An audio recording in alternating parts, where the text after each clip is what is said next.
ये जो इस वक्त राइज हम मार्केट में देख रहे हैं, रोजाना 500-600 पॉइंट्स का इजाफा हो रहा है, ये सिलसिला इसी तरह आने वाले दिनों में भी जारी रहेगा या ये कोई आर्टिफिशियल राइज है, ये वक्ती तौर पर आया है क्योंकि अभी IMF के साथ स्टाफ लेवल मुआहिदा हो गया, ये उसके असरात हैं, क्या इस वक्त सिचुएशन है?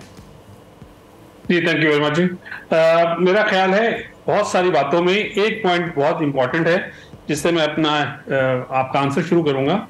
देखिए, ये काफी अरसे की अंडर परफॉर्मेंस मार्केट की रही थी, उसके बाद ये मार्केट के अंदर एक्टिविटी और ये जुबिलेशन शुरू हुई है। और अभी भी जब मैं अपने नाजरीन को समझाने के लिए कि 100 रुपए की चीज थी जो कि कम होते होते 40 रुपए की हो गई थी, अब वो 40 से 50 की हुई है, तो हम लोग देख रहे हैं कि रिकॉर्ड बन रहे हैं। रीजंस पे हम बाद में आ जाएंगे, लेकिन ये देखें कि सिर्फ 40 से चीज, अगर वो चीज है 100 की और वो 40 से 50 हुई है और हम इतने खुश हो रहे हैं, तो जब वो अपने ऑप्टिमल प्राइसिंग या इसकी प्राइस डिस्कवरी ठीक होगी तो फिर ज्यादा हमें भी और सब हमारे जो इन्वेस्टर क्लास है उसको खुशी होगी, जो पुराने वाले हैं। हाँ, जो नए लोग आ रहे हैं मार्केट में, उनको उनकी रिटर्न्स और उनकी जो खुशी है वो अलग है। हमारी जो एसेट क्लास है या इक्विटी कैपिटल या जो इक्विटी मार्केट है, ये काफी अरसे बाद चलना शुरू हुई है। यहाँ आप देखें एसेट क्लासेस में, अगर मैं प्रॉपर्टी देखूं तो पिछले 4-5 साल में वो अच्छी चली। डॉलर की आपको पता है कि पाकिस्तान में डॉलराइजेशन की बहुत एक नैग है, लोगों को बहुत ख्वाहिश है कि वो गोल्ड में रखते हैं और डॉलर में अपनी सेविंग को रखने की कोशिश करते हैं।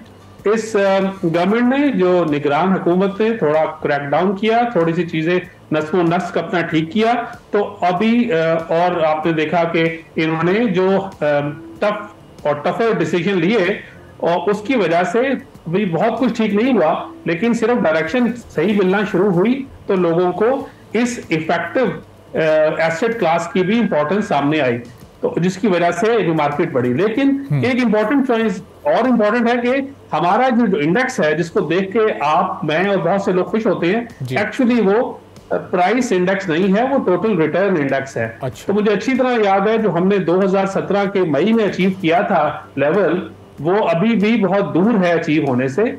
और जो KSE 100 इंडेक्स है, जो टोटल रिटर्न इंडेक्स है, जिसमें 7 साल के डिविडेंड्स शामिल हैं, वो जाके अब सरपास हुआ है। वो जो लास्ट टाइम जो 52,876 का था, तो वो अब जरूर टूटा है।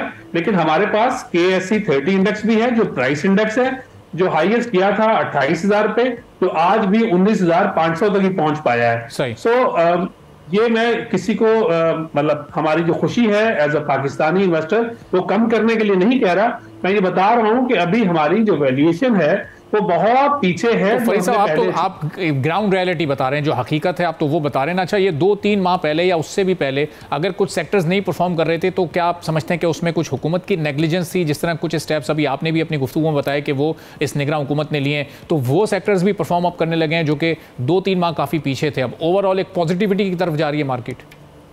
देखिए, मेरा तो ये मानना है कि कॉर्पोरेट प्रॉफिटेबिलिटी पाकिस्तान में अगेंस्ट ऑल ऑड्स भी खराब नहीं हुई और कॉर्पोरेट प्रॉफिटेबिलिटी अल्हम्दुलिल्लाह इंटैक्ट थी। कराची स्टॉक एक्सचेंज या जो पाकिस्तान स्टॉक एक्सचेंज के अंदर जो वैल्यूएशन थी वो बहुत नीचे आ गई थी। तो अभी जो लोगों का इंटरेस्ट, यानी मैं इसके अंदर, इस हमारे पास टाइम थोड़ा होगा तो मैं इस चक्कर में नहीं पढ़ूंगा कि क्या रीजन थी और क्या अभी हैं। सबसे बड़ा उसमें रीजन मैं सिर्फ बता दूं कि इंटरेस्ट रेट है। जब इंटरेस्ट रेट का आपने अपने इंट्रोडक्शन में भी बताया कि अभी इम्कान बढ़ पड़ा है और IMF इज इम्पोर्टेंट, वो भी आपने अच्छा जिक्र कर दिया।